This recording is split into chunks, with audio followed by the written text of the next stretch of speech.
How about that cigar? How about that cigar? Ladies and gentlemen, welcome to the Drew Estate Cigar Studios for episode 156 of How About That Cigar Live. Thank you so much for joining us live on Facebook, live on YouTube, and for those of you listening on the audio podcast after the fact, thanks so much for making How About That Cigar Live a part of your regular audio podcast rotation. Wow. I know. I like it. Pronunciation. Yeah. So, as always, we are here in the Drew Estate Cigar Studios, and let's talk about the new Freestyle Live event packs. They are available now. During its May 12th Freestyle Live special edition broadcast, Drew Estate will introduce their newest premium cigar, and the company will give consumers a chance to preview the brand before the global unveiling with the release of an all-new Freestyle Live event pack. At participating retailers, Drew Estate has prepared a total of 10,000 Freestyle Live event packs with an MSRP of $39.99. Every Freestyle Live event pack will include 3 of the new premium unbanded cigars, a Freestyle Live 3-cigar case, a Freestyle Live cigar cutter with cigar rest, and a Freestyle Live wallet.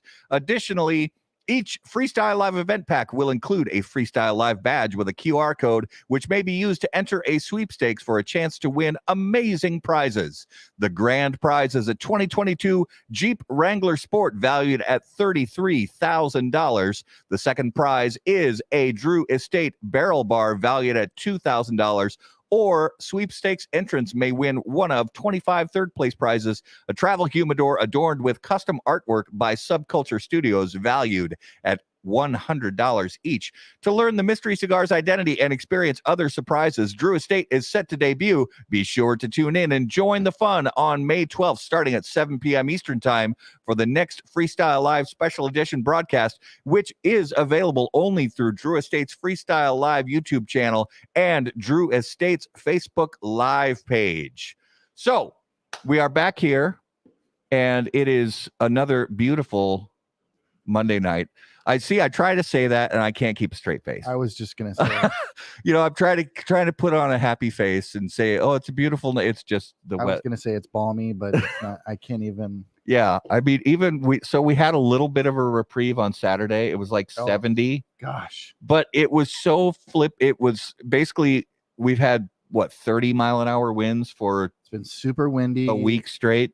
Clouds every day. Yeah, sprinkles off and on. Yeah, and we couldn't have picked a better day to do my son's graduation on Saturday. The weather broke. Yeah, it did, and it was still breezy, but still a little breezy. It was tolerable. But the turnout was great, and we had great weather, and yeah, it was awesome.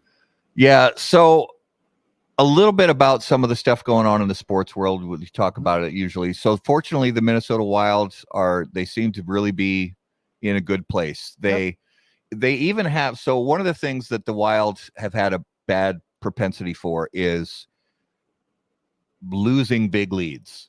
Yes. But what they've actually done in the last 10 games or so, they've had a number of games where they've been they've come back from a deficit. A lot of wins. That's very unlike and them. overtime wins. And overtime wins, which is always fun to watch. Yeah. The Twins they seem to be improving. Buxton had an awesome walk-off last night. Yeah, it was clutch. Or yesterday afternoon, I guess. Yeah. But it was so cool to see. He gave them he tied the game up in the 7th inning, I believe, and then gave them the walk-off win in the 10th. So that was a lot of fun to watch. We had it on in the cigar shop yesterday. And then the Timberwolves, again, we don't really talk much about basketball, but I admit again, I'm a fair weather fan, say what you will, but I'm a fair weather fan. And they tied up the series with Memphis. Tomorrow night they continue. The one downside is I think it was game 3. Correct me. I think it was game 3 where they set an NBA record for the worst fourth quarter in history. It was the only time in NBA, and I think it's just NBA as a whole, not just playoff games, but they set a record for the only time a team was ahead by 20 at 2 separate times during the game and still lost.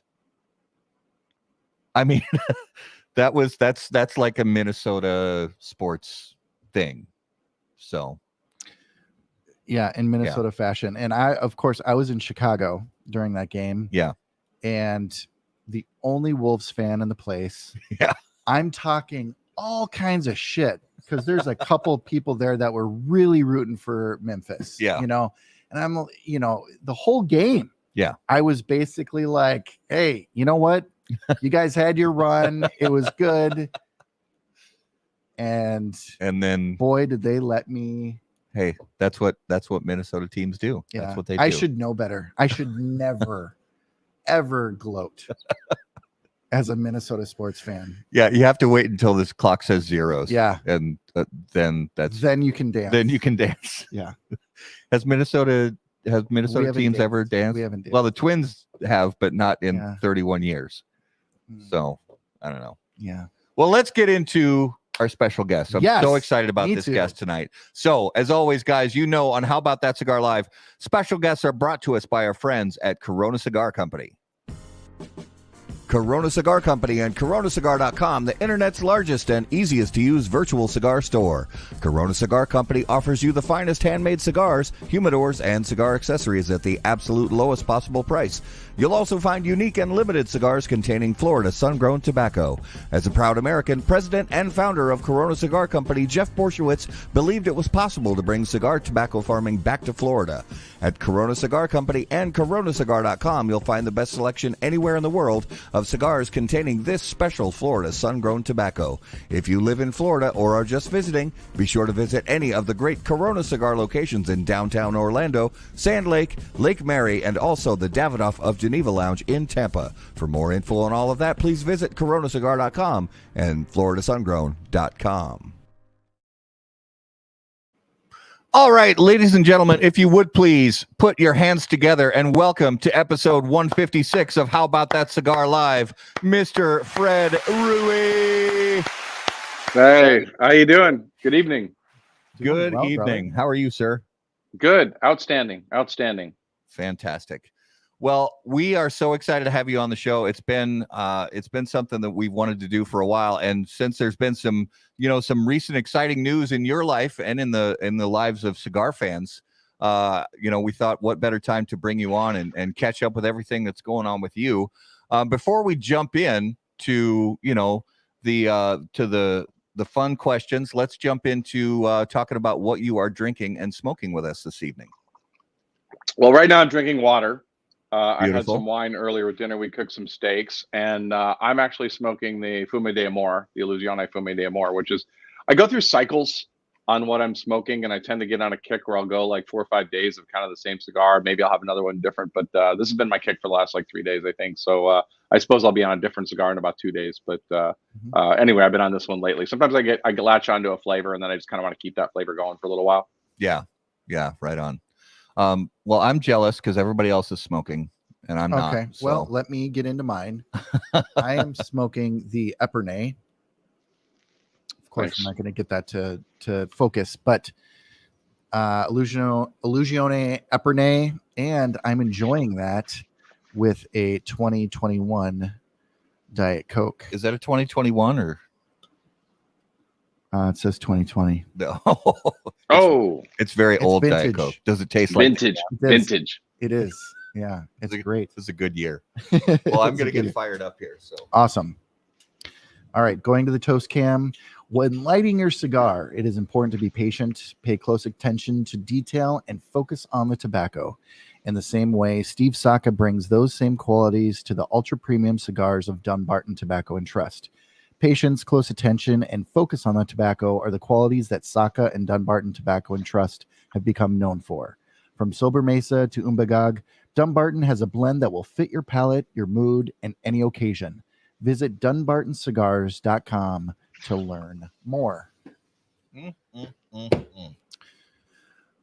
So, Fred, you are coming to us from Texas, and Matt's throwing up the 88 Maduro. 888. 888. It is the 888. Damn it. That's all right. I get those. I forgive you. You are forgiven. Those. You are forgiven. Thank you. There's a lot of numbers in that brand, and I. There are. That's fair. So, Fred, you're coming to us from Texas, doing a little bit of traveling. Yeah, I just came. I'll be out here for I guess about a week. So I just came out recently. I actually flew in today, so I'm not going to be here very long. But yeah, but I'm normally in Florida most of the year. So one of the things that we like to do with first-time guests is, you know, get a little bit of backstory. So tell our viewers and listeners and us, give us an idea of when you got started with cigars, what your first cigar was like, and kind of how your smoking enjoyment progressed over the years. Okay, I don't know. I don't remember, my specific first cigar. I should probably make one up because, like, everybody always asks that, and you're supposed to remember that experience fondly, and so I should really just make up a really good story. But I don't remember my first cigar. I do know that I started smoking cigars probably right around the early '90s when I started golfing a little bit more. So it was probably, one of those golfers probably gave me a Macanudo or something like that and started smoking cigars. And then I kept smoking from that point on. Back then it was very different as far as what was available. There wasn't a boutique boom as we know it and things like that. Then, late 2000s, some other guys started creating some companies that really, were playing with tobacco differently. And that was a lot of fun. 2012, I started my own cigar company. I used to smoke cigars with Abo Yabazian about 4 or 5 times a week, and he was always telling me to start my own cigar company. And I'd look at the humidors of retail shops and go, last thing we need is another cigar company. So I would, but we went down to DR, and he introduced me to some people, and I just, I said, I'm going to make a cigar for me and just kind of see how it goes. And I had a cooking background, so I approached cigars in the same way. Everything was about flavor for me, and then wherever the strength ended up. And so, one thing led to another, and I had a cigar, and then I had another cigar in DR, and then I went over to Nicaragua and made 7 more over there. Over a period of time, over 7 years or whatever it was, ended up with about 15 different cigars. And it was just kind of like I was, I said earlier, I've always been like, I was a kid in Make-A-Wish Foundation. I just felt like I was just lucky to be there. And I found when I was down there, when I was genuine about it and wanting to learn the process of being there for months at a time, people that were making cigars were very engaging in giving me information. And so it was always just my journey of learning more and more. And, it was easiest when I knew nothing, because then I went down there and I'm like, oh, yeah, I want jalapa. And, then later it's like, well, where do you want the jalapa from? Which part of the region? Which farm? What part of the farm do you want? How long do you want it from? I mean, it was this whole rabbit hole of things, like I said. So I ended up selling Nomad when the FDA bomb kind of dropped. And I was really at a crossroads, and it wasn't so much that I didn't enjoy it. I loved it. I loved the blending. I loved doing events. Nomad was, still fairly small. We were at several hundred stores, but it was still pretty small. But it was enough where it was getting noticed and it was getting ratings and things like that. But it wasn't as fun for me. After the FDA thing happened, I wasn't enjoying. I didn't like talking to attorneys every week on what do we need for warning labels or not warning labels and all this other stuff. So someone approached me on selling it, which I did. And then I just kind of just took a step back. I came in as a cigar geek, and I was okay being that cigar geek. And I had a lot of really good offers, to, hey, come work with us. And everybody knows that I love the marketing side, and I love, just hanging out, talking about cigars. And there was a very short list of people that I loved the company, and I also loved the cigars. So when, Dion and I had been talking for a couple of years, and then he finally called me about, I guess, a couple months ago when I was in DR at the time working on a project. And he says, hey, I think we really need to do something now. And he was pretty much the top of my list as far as somebody that I love the cigars. And actually, I want to simultaneously address, well, I hope I can scroll back to the question. Tom said, talk me into smoking an Illusione cigar and why. Ooh, that's a great question. And I love the question, and I'm going to answer it in a way that I'm not copping out of this, and I'm sure we're going to get more detailed later. But I'm going to tell you, don't take my word for it. Ask anybody else that's a cigar geek. When I traveled around events long before even I smoked obviously some of Dion's stuff and everybody else's stuff, but if you go around and you're talking to cigar brokers or cigar reps, and they all rep a brand, when you mention Illusione, I guarantee you they have them in their travel humidor or they have them in their humidor at home. they all geek out over the level of detail that Dion goes through when he does his blend. And it doesn't matter whether you're talking about guys that believe in the lists, because Dion's been on the Cigar Aficionado list a dozen times. The cigar I'm smoking was the #3 cigar of the year. The Epernay was #3 cigar of the year at one point. So I can tell you all the processes, that he goes through as far as how meticulous he is, into what region, what farm, and all this other stuff, and how he is. His greatest asset is his ability to blend for flavor. I also think it's somewhat, he'll have things that taste good to me, and they don't work for him. They're just not, it's not good enough. So I'm not copping out of the answer, Tom. And I just think that, what, don't take my word for it, because I work, with Dion now. So go ask anybody else that's around, anybody that does one of these shows, and start talking about the portfolio. And if you haven't smoked them, then yeah, I'm going to tell you, you're going to want to give them a shot. Yeah. Yeah. And, we wouldn't bring on a brand that we wouldn't want to get behind, Yeah. A brand we wouldn't want to smoke and have, Well, I mean, you might. I mean, look, it could be a slow week. I mean, maybe somebody canceled. You got me last minute, whatever. I mean, it's, things happen. I mean, that's not the case here, but I mean, just saying, No, look, it's true. Look, one thing I hate is the guys in the interviews that are just like, I only smoke my cigars. It's the best. I smoke a lot of different brands. Now, if you asked me, and I've said this, and I'm sure I can go back on somebody's show years ago, even when I held my own brand, and somebody said, hey, if you could only have one maker's cigar, who would it be? I guarantee you, I said probably Dion's. I probably said a Louisiana. And I wouldn't be the only one that has blended cigars that would say that across the board. No, and in all reality, Tom, there is an offering for just about any smoker within the Illusione offering. So grab a couple, smoke through them. I guarantee you like them. If you don't, reach out to me. Well, and what's interesting about Illusione, if you go back and you look at I've said from the very beginning, a large part of this business, particularly now, is marketing. There are a lot of great cigars we've seen completely die off the shelf because for whatever reason, somebody didn't gravitate to the name, the color of the box, the way the band looked, the way that they didn't like the maker, whatever it may be. And then we've seen cigars that are relatively mediocre but okay cigars sell out, sell great. So, there's marketing, there's buzz, there's a whole lot of things that can really sway it. And, you look at Illusione, this is a company that, right in their motto is not industry standard.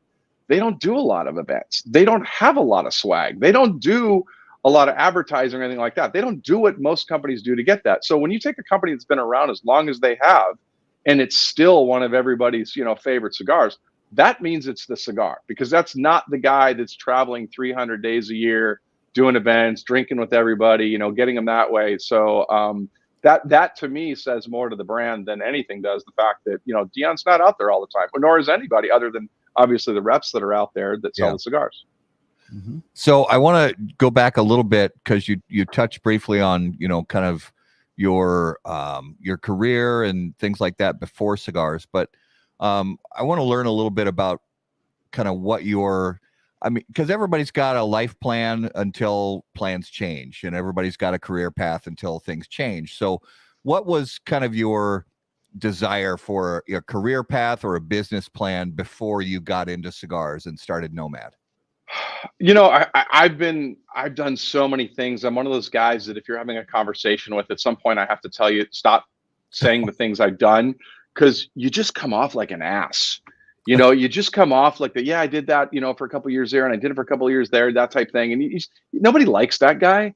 So I have to dial back. And honestly, by the way, it's not because I was necessarily particularly good at any of them. It's because I have a short attention span, and I would go out and I would learn something and it'd be fun. And I've always done things until such point that it's no longer fun. It's one thing my father taught me. He says, look, do whatever you want to do, just do it and do the best you can. And you'll figure out a way that you'll make money at it. You'll be able to grow it. You'll be able to grow it as a business and sell it or whatever it may be. And so for me, I've done a lot of things. In the very beginning, I thought I wanted to be a chef. I was working in restaurants when I was young. I got accepted over to the California Culinary Academy, which at the time was really hard to get into. You had to have letters of recommendation. You had to be in industry, you had to go through interviews. And then right at the very last minute, I'm like, man, I'm just kidding. I'm looking around. I'm seeing these guys that have been through that. And your dream is, oh, I'm going to own my own restaurant. Back then, particularly on the West Coast, there were a lot of chefs that were just big names coming out there having, incredible foods. And then it just, all of a sudden, I saw the work side of it. And there's a difference between the work side of it and the wanting to pay your dues. I had no problem paying my dues, but it didn't look fun anymore. So I didn't want to suck the passion out. We were talking about it right before the show talk. We talked about, barbecuing and things like that. And would we like it as much if it became a business? I've never made that into a business.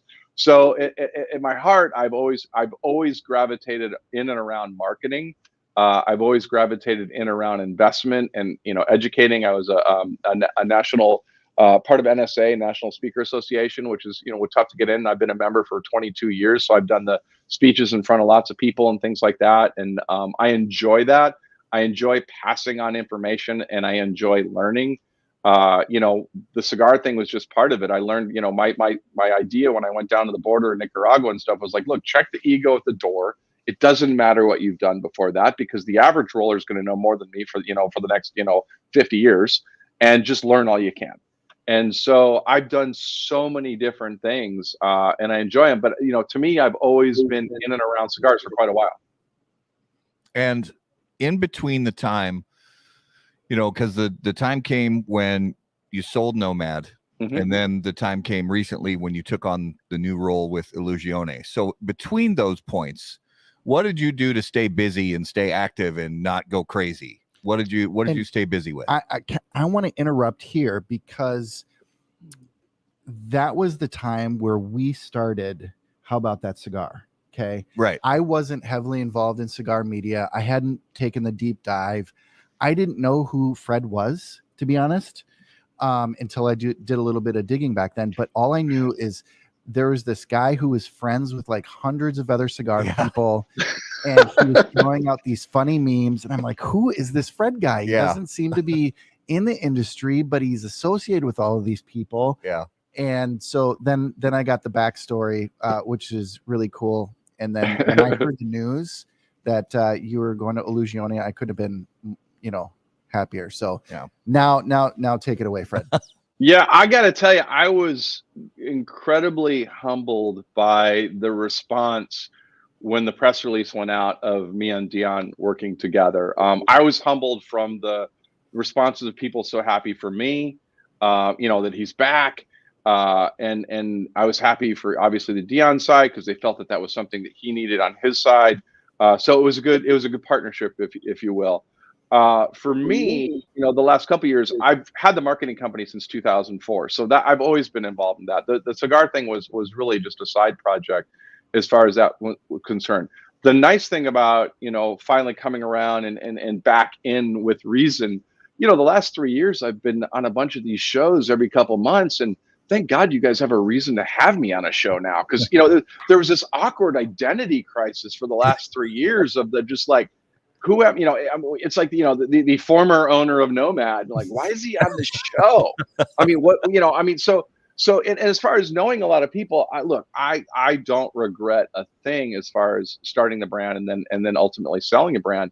I've got to meet so many different people in the cigar industry that are now my friends. And I actually did do a project where I just announced it last week, and it'll be coming out in a couple of weeks, but I went down, I was at PCA last year, or year before last, and I was walking down the hallway with Brian Matella, and we're passing by several big names in the industry, and it was almost embarrassing. And I'm not going to mention the names because then you just sound like a name dropper, but they're big names going, Fred, how you doing? Come over, shaking my hand. And it was just weird.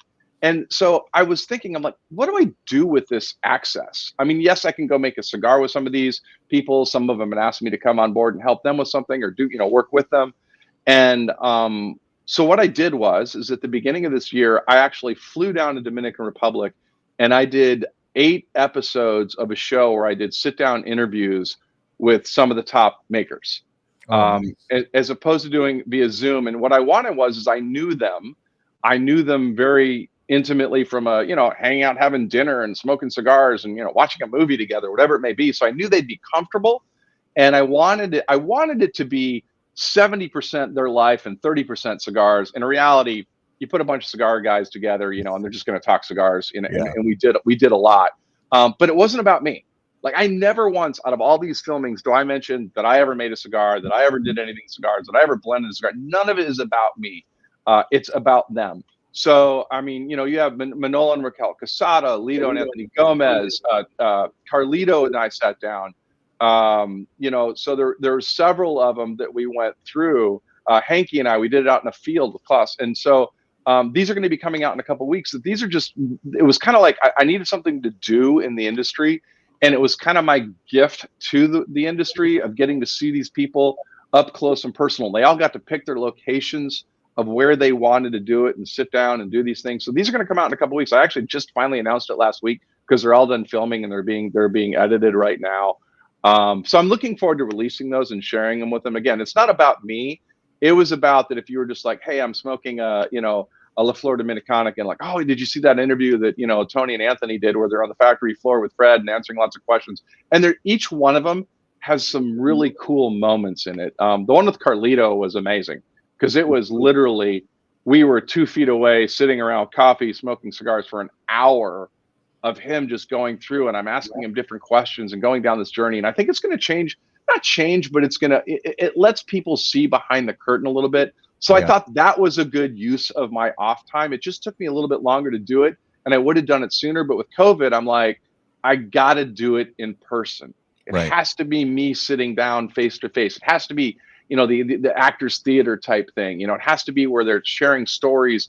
And look, I could have been better. By the time the last episode, I'm way better than the first episode. But it doesn't matter. It's about them and them sharing their stories, and it was a lot of fun.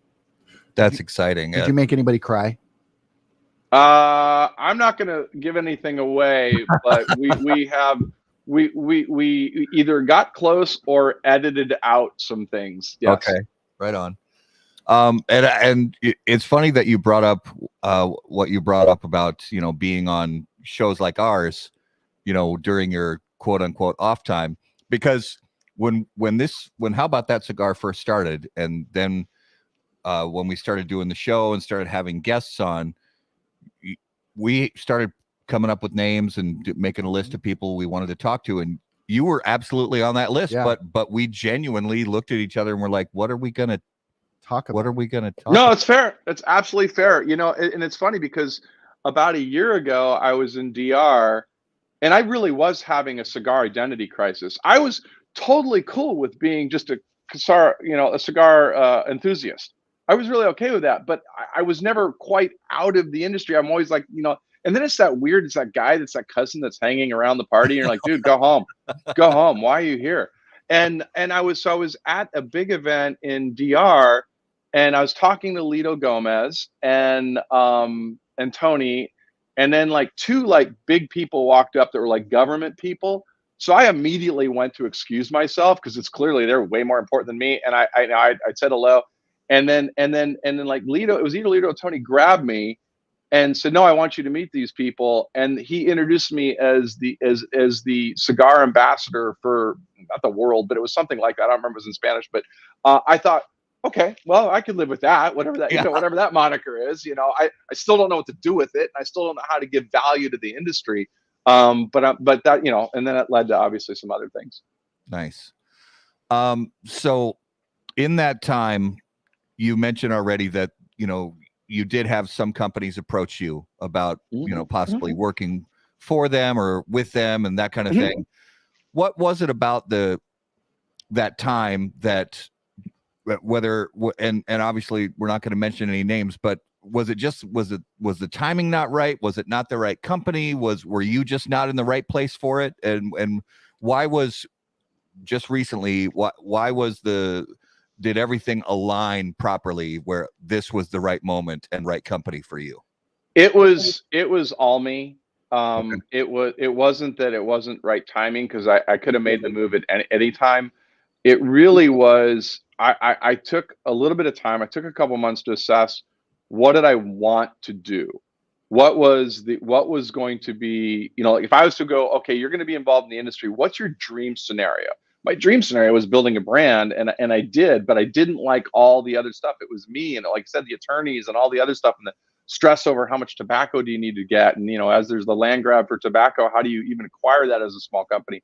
So I just made my list of what's my dream thing. And then what were the requirements? The requirements were, I didn't want to be on the road 300 days a year. I wasn't going to be a rep or something like that. Nothing against those guys, but they're the hardest working people out there. I'm like, I don't need that. I'm too old for that.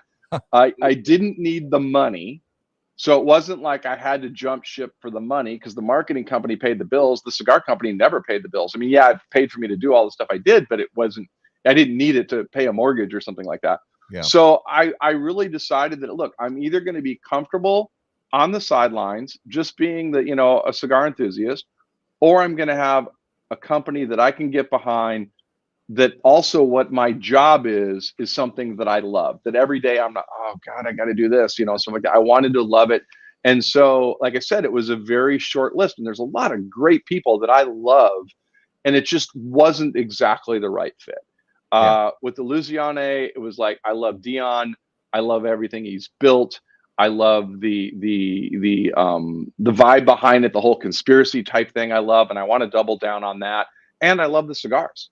I mean, and I think that attention to detail, Illusione is it's like the inner circle of cigars.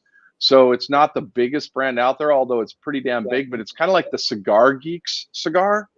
It's like, if you know, and that's kind of, and so to me, that was what was more in line. It was the brand and the company behind it more than it was me. And if I wanted to sell out, by the way, if it was a dollar issue, I'd have sold out 3 years ago and just cashed a check and go, hey, this is the best cigar in the world. And everybody would have known I was lying. Everybody would have known I was just completely full of shit. And I just didn't want to do that. Yeah. So take us through the conversation as much as you can between you and Dion, and, the skill set that you're bringing to the table. Obviously, Brian Matola had been there for many years, and his departure, was probably a factor in some of this. What was that conversation like in developing your position? And to quote The Office Space, what would you say you do here? Very nice quote, by the way. Thank you. I don't do anything. I don't remember the line. I don't remember the line. What his response is there. I'm good with people. I'm good with people. Yeah, I'm good with people. I'm a people person. I have skills. No. So, well, interestingly enough, so what Brian, so it ended up splitting essentially, but what I'm doing with Illusione, we've talked about for years, that had nothing to do with Brian's aspect of it. Brian was actually sales. Yeah. And we've actually acquired somebody. So Ryan Scheffler has joined Illusione not long after I did, and he will drive the sales team, Awesome. which is great for me because it's probably, it would have been like 30% of my work, but it would have been 100% of the headache. Not necessarily in a bad way. It's not like dealing with sales is bad. It's just it's a whole different animal of spreadsheets and projections and people that's a lot tougher. For me, what I want to do with Illusione is I just want to create more pathways for people to discover the brand that don't know about it. Maybe for them to revisit it, understand why it is held at the highest level that it is. Understand more, I want to pull back the curtain a little bit. Like I said, they've always been kind of, I don't want to say anti-marketing because that's not right, but they've always been not doing what everybody else does, which is fine. I think you can do some of those things, but put your own twists on it. One thing I did with Nomad that I want to recreate a little bit is that with Nomad, I was always an open book. I was the first person to put Twitter on the outside of the band, which, by the way, was just a dumb accident. But it encouraged conversation with, the average person that knew what Twitter was and saw the cigar and go, I'm going to try Nomad. I don't know what the hell this is. And they'd see the Twitter and know what Twitter was. They'd reach out to me. I'd respond. Eventually, it got too big. I built up an email list that I had probably about 4,000 people that I would send emails to. And they got to know me for me. It always wasn't like, well, I smoke my cigars because they're the best. I mean, that's just bullshit. Obviously, you like your cigars because you blended them for yourself. And you want to sell your cigars, but to say that there's not other great cigars out there is just, naive or lying, one of the two. So I want to educate and peel back some of the mystery of why I think and why other people think Illusione is at the level it is, and why that's important to a lot of cigar smokers. Look, there are a lot of guys that it won't matter to in some ways. Look, if you're happy with a $2 cigar, man, more power to you. I don't talk down to anybody. I don't care what you smoke. If you like a $2 cigar and that works for you, good for you, man. I wish it did for me. I really do.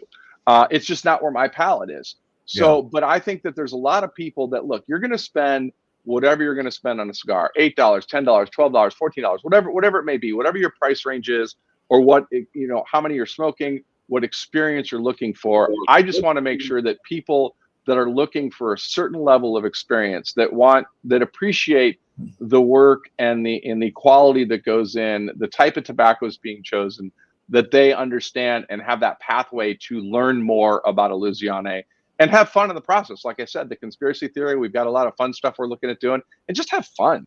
I mean, it's just rolled up tobacco. I think this rolled up tobacco is better than some other rolled up tobacco, but let's have fun in the process. Yeah.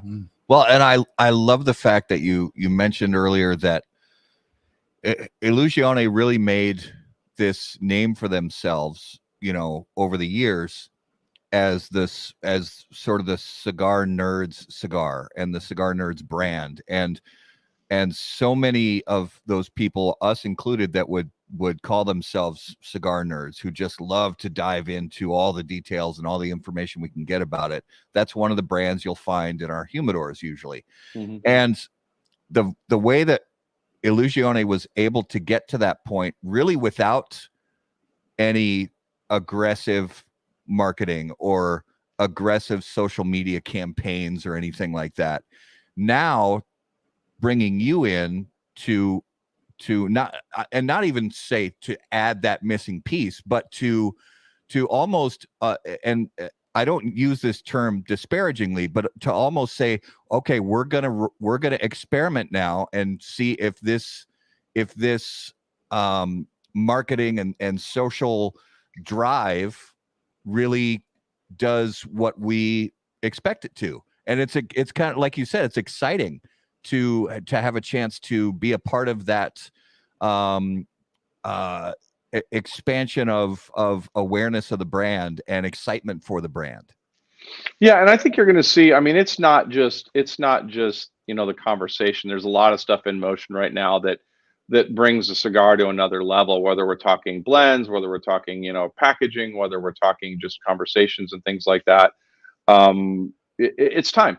It's time. And I think that, you can have the best barbecue place in Dallas, but if nobody can hear about it or nobody knows about it, then you missed out, especially if you're a barbecue fan. Yeah. If you are a cigar geek, and not everybody is, but if you are, and you're not going through some of this portfolio and finding which ones do you like and which ones do you start working into your rotation, I'm not going to ask anybody to smoke only Illusione. It's not going to happen, because we're not like cigar smokers were 20 years ago, where you bought one box, one brand, one size, and that's all you smoke. We're like wine drinkers now. What did I have that day? What am I in the mood for? What have I not revisited for a while? What is it, morning? Is it night? Is it afternoon? Am I on the golf course? Whatever it may be. So, but to me, when I talk to smokers that have been around for a while and they're name dropping, good cigars or a variety of cigars, or, kind of speaking the language, if you will, and they haven't been through this portfolio, you're missing out. You're really missing out. It's like having a really good food. Oh my gosh, you've never tried, ice cream ever? You're missing out, whatever it may be. And that's kind of what I see Illusione in there. And, and price point wise, look, I get it. It may be a special occasion cigar for you. It may be an everyday cigar price point wise. Somebody, Shirtless Mike, I like his question. He says inflation means $6 are the least expensive but good premium cigars. I have, for me, because of being in the blending process, right now I think the new number's getting closer to $8, and that's because of the cost of tobacco. It's not because a $14 cigar is going to be 10 times better than an $8 cigar or whatever it may be. It just means is that as tobacco's got more and more expensive, and we look at the prices increasing across the board, tobacco has increased so much more than we're seeing on the shelf right now. So we're going to see prices across the board that have to go up. And if you try to stay at that level, if you say, hey, I like a $5 cigar, and inflation goes up and tobacco goes up and labor goes up and shipping goes up, your $5 cigar, that money has to come from somewhere. Yep. It has to come out of the tobacco, because you're not going to pay anybody less. Containers aren't less to ship across the ocean or to ship across the country, wherever it may be.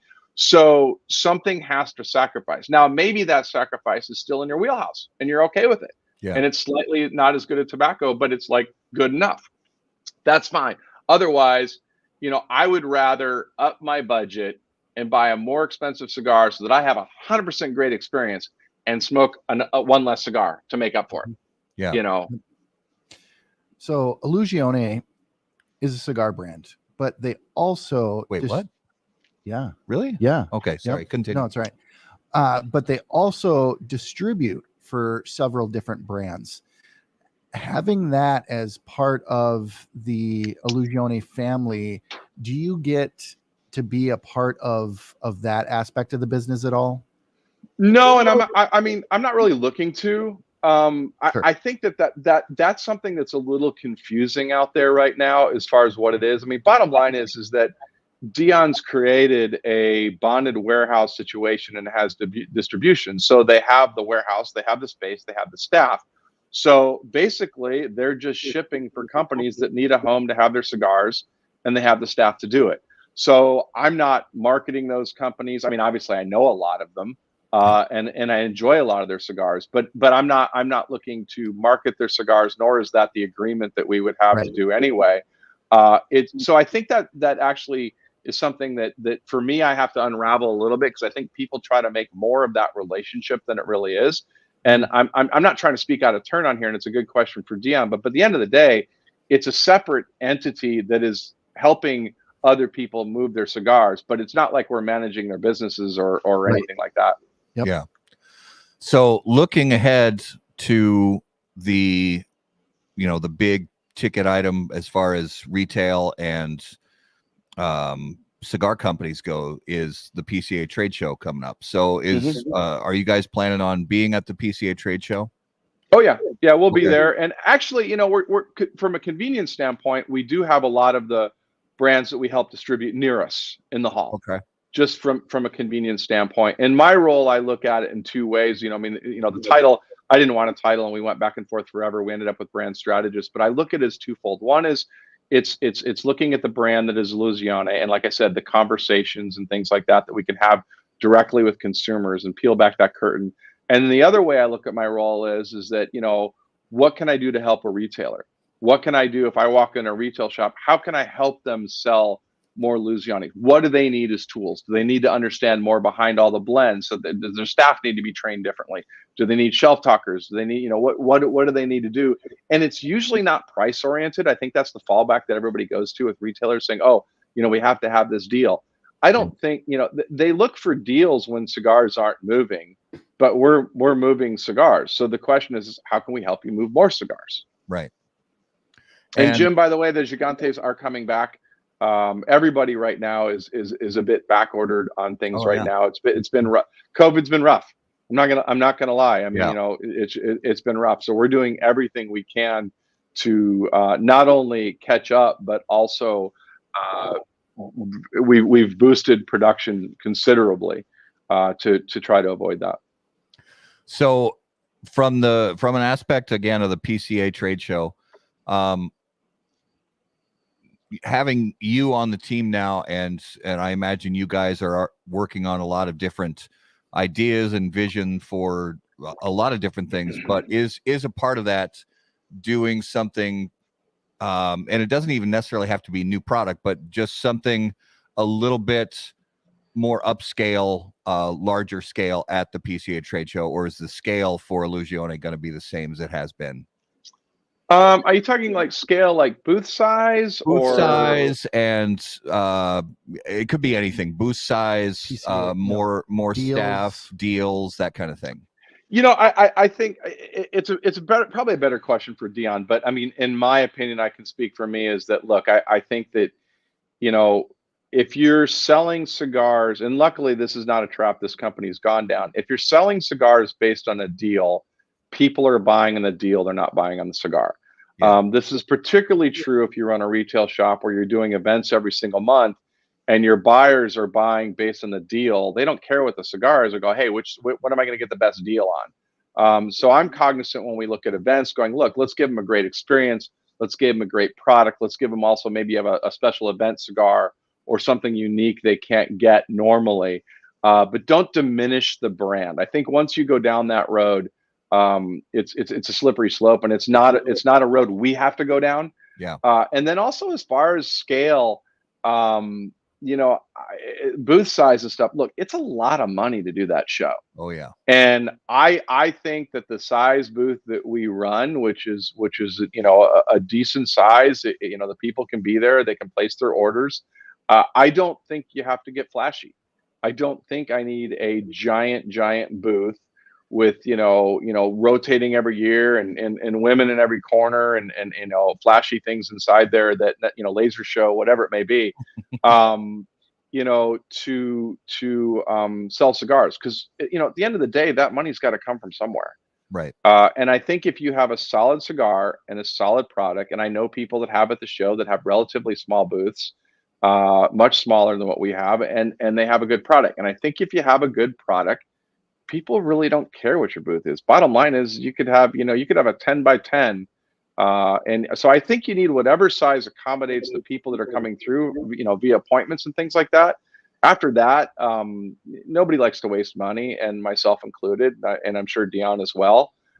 So no, I don't see us making a bigger splash, because I don't think it matters. I think some, not everybody, but some of them do that to bolster up something that may not be as good in the cigar. And bottom line is just come out with a really good product, deliver a really good product to that consumer, that when they walk into a shop and they spend $12 or $10 or whatever it may be on a cigar, you're giving them the best possible, most consistent experience possible.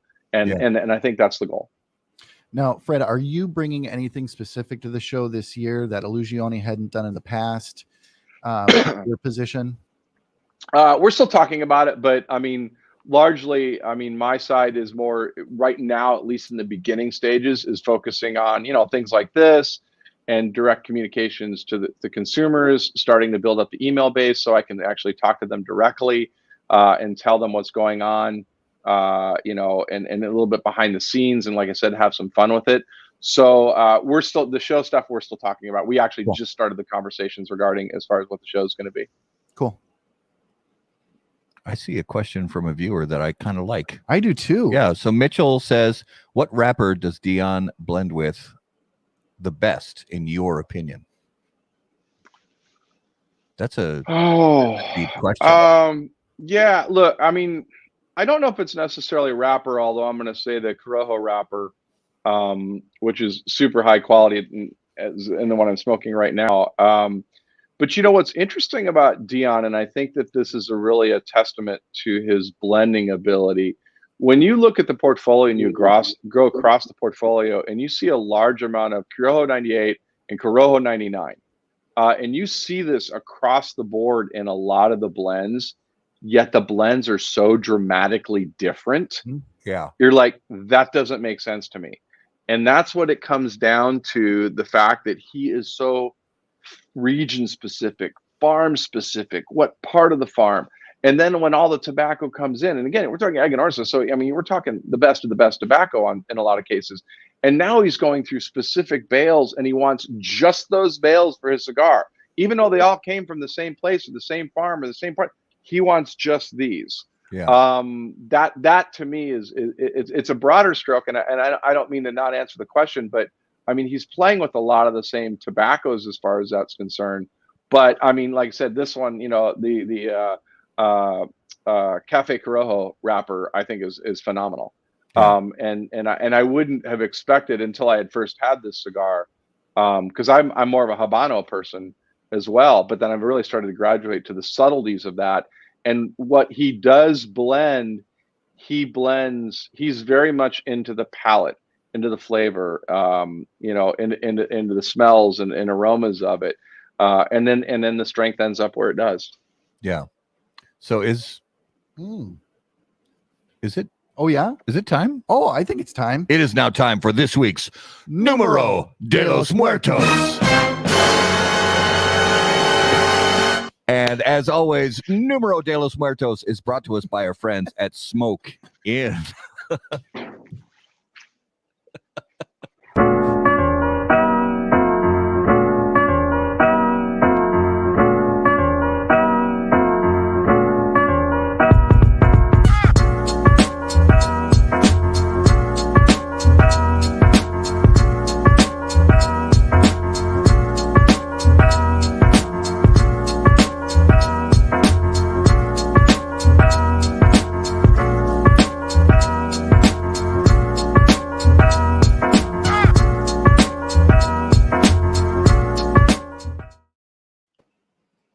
okay, Fred. Oh, Everything's okay.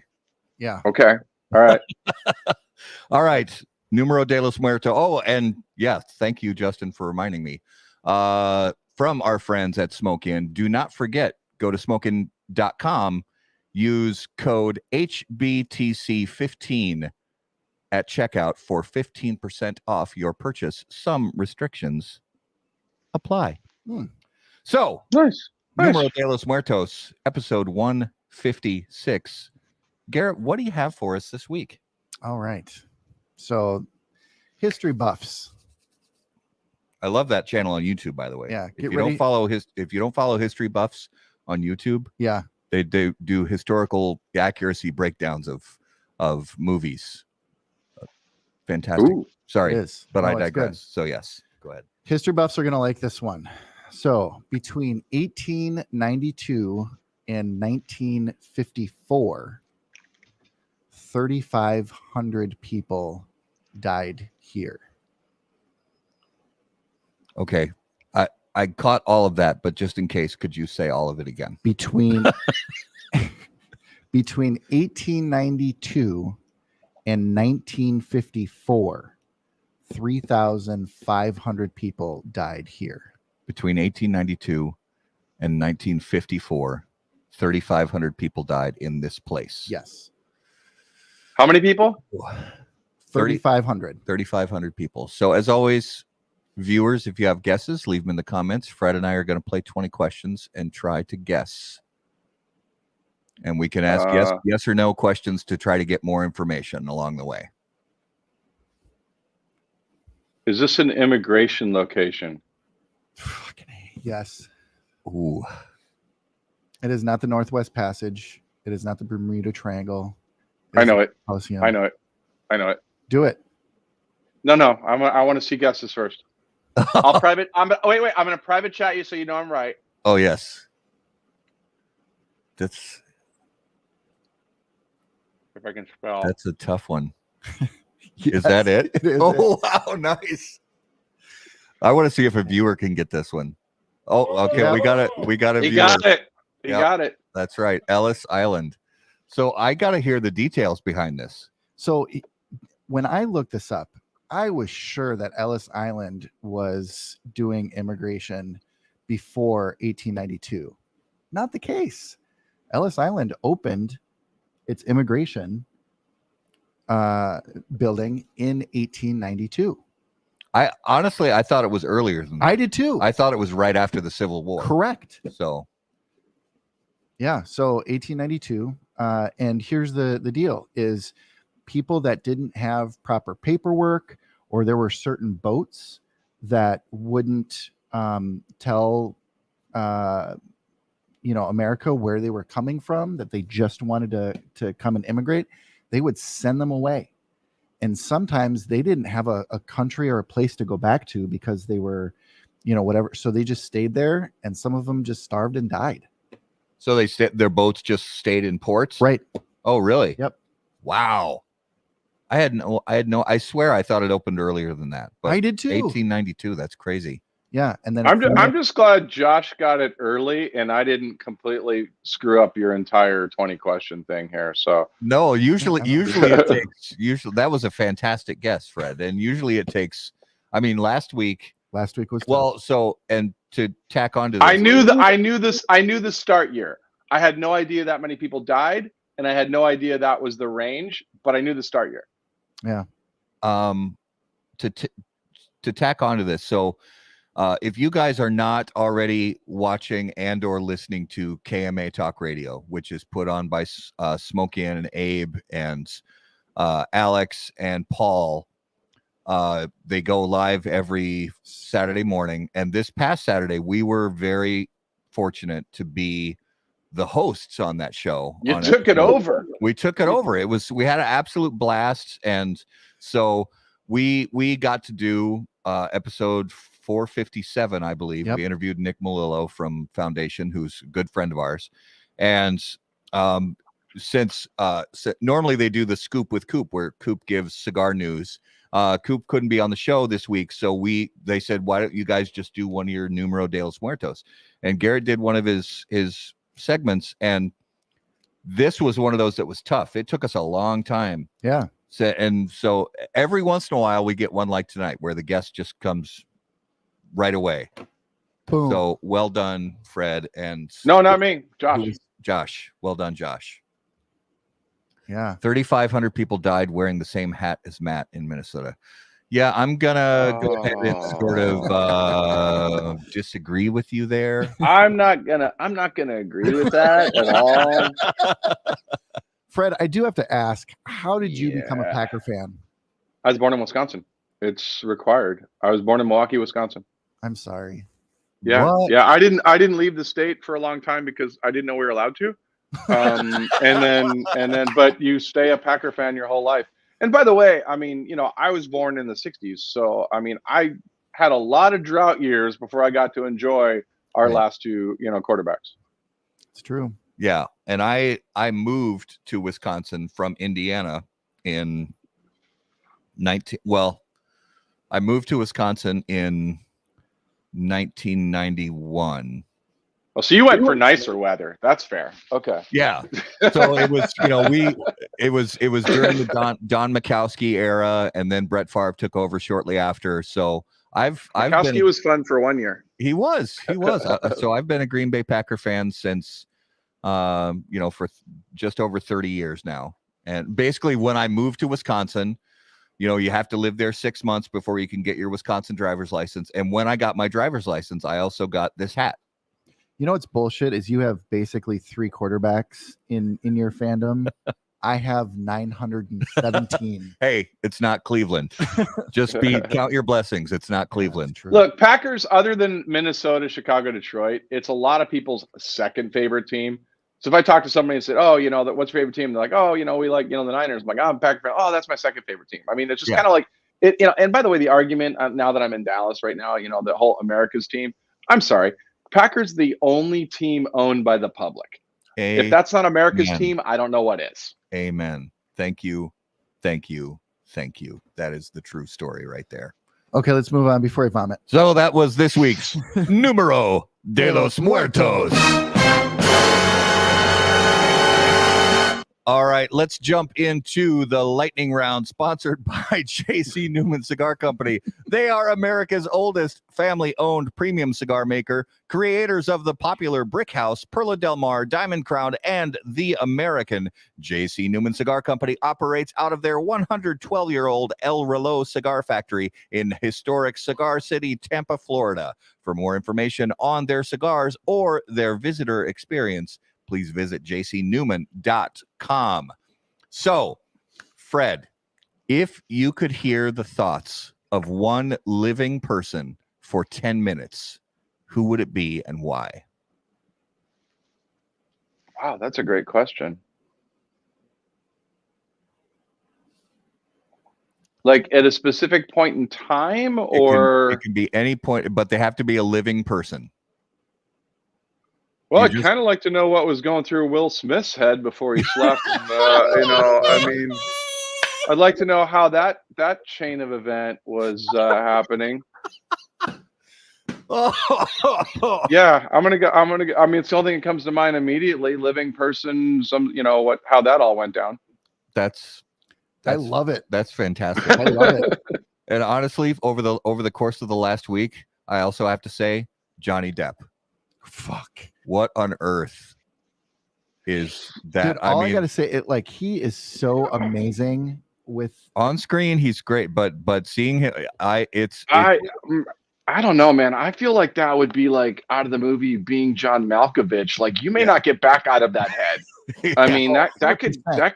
You're a prison. By the way, he is an absolute amazing actor. I mean, other than selling out for Pirates for what? I don't know how many Pirates movies there were, but I mean, you take his body of work. Yep. Absolutely amazing. But yeah, I mean, I don't know. I mean, the only other person that's probably more actor-wise than him would be like, Joaquin Phoenix or somebody in his head would probably be just an absolute nightmare as well. Yeah. Yeah. I don't know, but watching him say, "and she shit on my bed," was probably one of the best things I've ever seen. Yeah, I didn't even have that on the bingo card. I don't that wasn't on my card. Mm-mm. All right. Fred, if you were about to get into a fight, what would your soundtrack music be? I'm gonna have to go with "I Get Knocked Down" by Chumbawamba, because I'm probably not a great fighter, but I'll get back. I'll get back up. I'll get back up. I love that's a first time answer, and I love that. I love that answer. Great answer. All right, so choose one of the following. You could hit a home run as a starting pitcher. You could score a touchdown as a defensive lineman. You could score a goal in a hockey game as the goalie, or a goal in a soccer game as the goalie. How would I hit a home run as a pitcher? In the American League. Pitchers get up to bat in the American League. Yeah, American League. I'm because I'm from Wisconsin, and because I played hockey, and because I was a goalie, I'm gonna say scoring a goal as a goalie. Excellent. Love it. Did you ever get close? No, not at all. Not at all. No. On myself, I scored on myself. Is that Sure. so? You didn't preface that I had to score one on the other team. Now that I think about it, so I have done that. All right, I have to ask this other one too, because I'm very curious about your answer. So, the zombie apocalypse is coming. Yes. Who are the 3 cigar industry people that you want on your team to defeat the zombie horde? Oh gosh, that's a great question. This is a speed round. I'm gonna go with Matt Booth. Yes. Yes. I'm gonna go with Tom Lazuka, Yes. and I'm gonna go with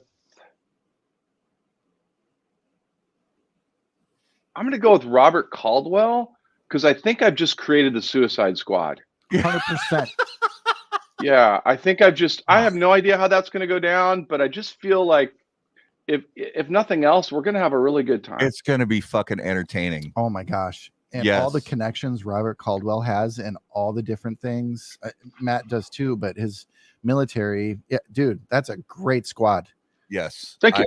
I am in. I want to watch the closed squad. circuit video of that too. 100%. I haven't watched like Walking Dead. I chimed out halfway through because I'm like, who keeps mowing all these lawns? I mean, you're walking around the cities and like the grass is all still short, like it's all like this high, but I mean, like I like the book Earth Abides, where everything like comes back and grows up, and like not in Walking Dead. You're 7 years into it and grass is still looking pretty decent, and I don't know. And after all these years, the zombies are still the zombies still have their clothing that hasn't like completely deteriorated into I don't know. It's just not that I want to see. That's polyester. That's polyester. That stays around for a while. That's just a smart fashion choice. That's just yeah. All right, let's move into this week's Notable Smokable, brought to us by our friends at Ace Prime. Notable cigars, notable passion, notable purpose. So each week we name a cigar that we had recently that was notable to us. It could be a cigar that's been on the market for decades that we just revisited for the first time in a while, or something brand new to the market that we tried for the first time ever. So Fred, what's something interesting that you've smoked recently that caught your attention? It's a revisit for me. It's not old. It came out, gosh, I hope I have this right, but no, I know it came out at the last PCA. It was Espinosa's La Provincias, if I'm pronouncing that right, and I hope I'm pronouncing it right. Fabulous cigar. It's one that Drac Trano gave me at the show, and I, probably being the cigar geek that I am, went back and stole like 5 more from him over the next couple days. So I had a couple in the humidor, and I smoked one the other day, and I'm like, I wonder if this is how I remember it. So it's one of 2 that I revisited in the last week, and that was one of them. That's the first one that came to mind out of the 2. Awesome. Mine this last week. So yesterday I smoked a 2001 Paul Grammarian, and just the classic in the Corona. And yeah, so I haven't. So Garrett gave me one as well. Yep. It's a different blend, but it's a Paul Grammarian. Yep. I don't remember which blend it is, but yeah, 20-year-old cigar. The cellophane is positively brown. Yeah. So I'm so beyond excited to smoke that cigar. But mine was, so I wrote 2 down because I thought you were going to use this one, but you didn't. So at your son's graduation party, you pull out a box of the Forbidden X, and thank you for that cigar. Absolutely. By the way, and just, I mean, it's just such a great blend and very refined and a great cigar for a special occasion. So thanks for sharing. Well, I mean, if he gets to mention two, then I'm mentioning my other one. I had the 2014 Las Calaveras, which was the first year. And so I'm not going to tell the whole story how I ended up getting an entire box of them, but it was a revisit that I was like, you know, you're almost apprehensive because you're like, is this going to be as good as I remember it? And by the, you know, everybody's like, so the 2014 came out, it was amazing. 2015 came out, and it was amazing, except for when people wanted to compare it to 2014. It's like, they're different cigars. They're not supposed to be the same cigar. If you never had the 2014, the 2015 was freaking great. And so I had the 2014 again, and man, held up just as spectacular as I remembered it. Yeah. So Fred, my address is 197. No, we'll talk about it later. So that was this week's Notable Smokable, brought to you by Ace Prime, improving lives through fine cigars. Please visit aceprime.com to learn more. So for our viewers and listeners, give you guys an idea of some very cool stuff we have coming up in the next few weeks. Next week on May 2nd, I can't believe we're in May already. Gosh, next week. I know. So we have Ian Reith from Dapper Cigar Company. Following that, on the 9th of May, we have we're actually going to be on location. We're going to talk to Nate and Rob from Boveda, a local company right here in just a few miles away. Love those guys. Yeah, such just like I have man crushes on both those dudes. Yes. Yeah, I can't. That product literally was a game changer for everybody. I mean, as far as travel humidors or small desktop humidors, I mean, amazing. Absolutely. Yep.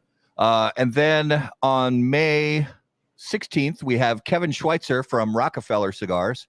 And on the 23rd of May, we have none other than Tom Lazuka from CLE and Asylum Cigars. So, ask him about the zombie apocalypse thing. Yes. Yes. Very exciting month of May coming up. So, Fred, give our viewers and listeners the best idea where can they keep up on all the latest and greatest from you and Illusione Cigars. So you can see the portfolio at illusioncigars.com. You can also follow us on Facebook. We have a group there, so you can do requests. Matter of fact, if you go to illusioncigars.com/contest, right now we have a contest which will have your email. That'll automatically put you on the email and put you in a contest that we have for this month. We're doing one for the next couple months anyway. It'll get you on the email list for me to follow me personally.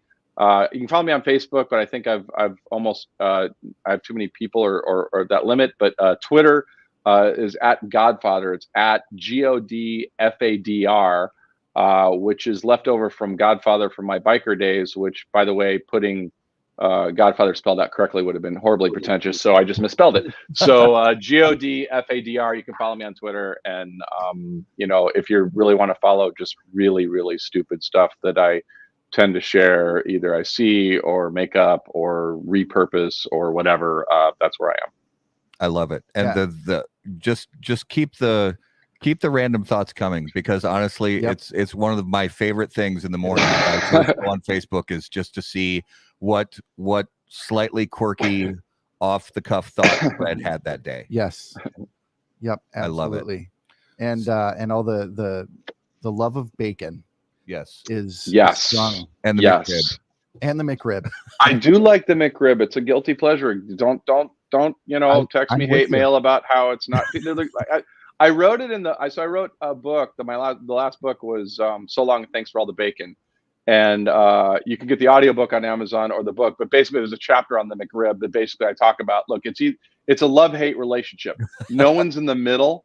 People either really love the McRib or they hate the McRib thing. It's the most disgusting thing. No one's ever had one and just said, it's okay.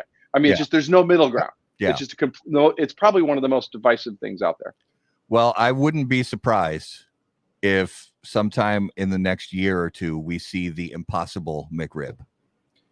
Oh, I'm sad about it, but why would you say that? I don't know why would you say that. But well, no, wait. What? I don't think you can, because isn't Impossible? That's only Burger King, right? Oh, Burger King has the exclusive rights to that. Yes. Do they really? Yeah. Because Coop and I got into on a show one time because he was talking about how they were marketing it, and I said, well, the question isn't why the Impossible Burger tastes like the Whopper, the question you really need to ask yourself is, why does the Whopper taste like the Impossible Burger? Yes. You know, I mean, that's the problem with this whole thing here. So Yes. yeah, please don't do that to the McRib. And I will go on record as saying that, in my personal culinary opinion, out of all the fast food places on earth, Burger King is by far at the bottom of the barrel. I cannot stand anything that they serve. I would agree with that, and I will tell you I'll tell you a quick story real quick on the McRib. When I had the Apple Watch, I got an email from Apple because I usually beta test a lot of stuff. So they sent me an email on doing some heart rate checking stuff with like Stanford University or Mayo Clinic, something like that. And so they signed me up and they did this stuff to my watch so they could do it. And so you would get this warning if you were an AFib or something like that. You know where this is going. It only sounded the alarm once, and it was McRib season, my first McRib of the season, and I ate 2 of them, and the alarm went off, and I get a text from the clinic going, "Are you okay? Can you tell us the circumstance of your heart right now? Can you measure your heart?" And I'm like, dude, that's obviously just happy. I don't know what to tell you. True story. Absolute true story. It's the only time it ever went off. I love that. That is awesome. Oh, that is perfect. All right. So for viewers and listeners, thank you guys so much for watching and listening to episode 156 of How About That Cigar Live. As always, if you guys have questions for me or Garrett, please email us on the website, howaboutthatcigar.com. Thank you so much for watching live on Facebook. Be sure to subscribe to us on YouTube, because subscribing is better than just watching, and follow the Facebook page, and make sure to find the audio podcast on all your favorite audio podcast platforms. And thank you guys again so much. And as always, burn cigars, Not bridges. See you guys. Thanks, everybody.